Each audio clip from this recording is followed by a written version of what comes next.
Guys, kung ganito pa rin yung panglinis nyo ng salamin, babe, tigil-tigilan nyo na yan. Meron na tayong bago ngayon. Tingnan mo. Pag ito pa rin yung gamit ng panglinis ng salamin, oh. Diba? Halos hindi siya nalilinis. Oh. Yan pa rin yung dumi niya, guys. Oh. At saka, naglalaba pa kayo ng ganito. Aminin niyo, simula nang bumili kayo nito, ng salamin, hindi na ito nalalaban. So guys, meron ako recommend sa inyo. Na-check na, pwede sa salamin niyo. Oh. Disposable lens cleaner. Oh, saan ka ba? Guys, ano na to? 100 pieces na to sa isang box. And alam niyo ba, na nasa 50 pesos lang to isang box ng ganito. 100 pieces na. So yan to guys. Ang dami itong panglinis na to. Nakanagulit na nato sa mga... So yan guys. Diba? Napaka-hygienic nito guys. And sobrang dali lang gamitin. Ayan. Para lang siyang white.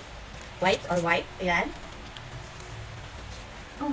Check dito guys. Palilinis talaga yung salamin nyo. Oh. Dito to guys. Oh.